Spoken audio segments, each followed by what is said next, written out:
Well, hello and welcome again to another 5-question testimony. We've been so blessed when we've been doing these to be able to meet people outside, to socially distance and to enjoy sheep barring in the fields, the countryside and the wonderful sunshine. And today I am right in the middle of the countryside. I'm joined by my friend Catherine. Hi Catherine, good to see you. Hi Paul, good to see you too.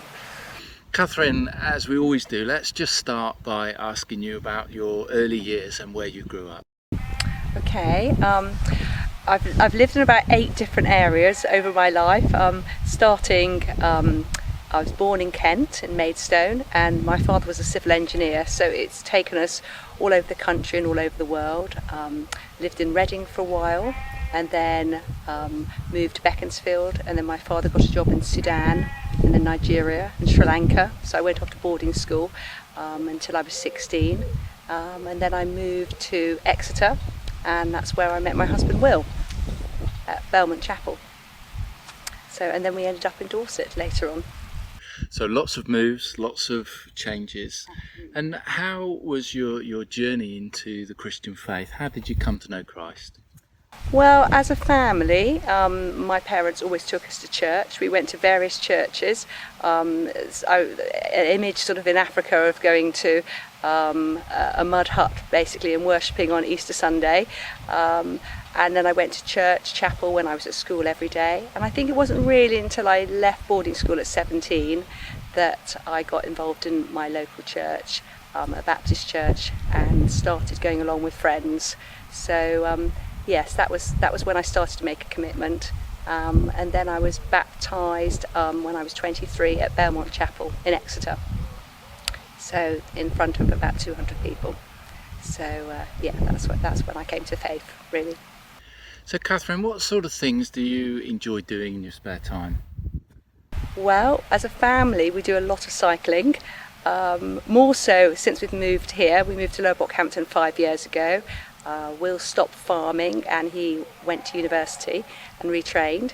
But I'll let him talk about that. And yeah, we love getting outside with the bikes, cycling to Weymouth. We haven't quite got electric bikes yet, but that's something we thought when we hit 60. And also a lot of reading as well. So I've been part of a reading group for a long time. And yeah, love reading. I love being outside in the garden as well. So we've been very lucky living where we do. During the COVID-19 crisis, being able to still cycle. We've had some lovely weather, but I just wonder, in what ways has the COVID-19 crisis affected you?